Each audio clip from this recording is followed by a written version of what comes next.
नाज़रीन, खबर शामिल करते हैं मंडी बहाउद्दीन से, जहां से हमें रिपोर्ट किया है अनायतुल्लाह अंजुम क्लियर ने। तफसीलात के मुताबिक कमिश्नर गुजरांवाला डिवीजन जुल्फ़कार अहमद गुम्मन ने डिप्टी कमिश्नर ऑफिस के लॉन में मुनक्कद खुली कचहरी में साइलिन के मसाइल हल कराते हुए कहा है कि खुली कचहरी वज़ीर आला पंजाब का अवाम दोस्त इनकलाबी इक़दाम है, जहाँ शहरियों के पेचीदा मसाइल फौरी हल होते हैं। उन्होंने कहा कि इन कचहरियों में अवाम नास की सहूलियात के लिए दरपेश मसाइल हल किए जाते हैं।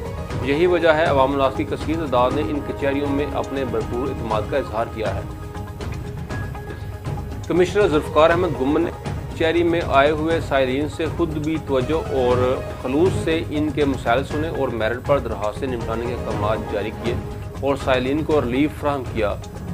दरीना मसाइल वाली दरखास्तों को भी जल्द हल करने की यकीन दहानी करवाई। इस मौका पर मेंबर कौमी असम्बली हाजी इम्तियाज़ अहमद चौधरी, मेंबर सूबाई असम्बली मोहम्मद तारक तारड़ भी मौजूद थे।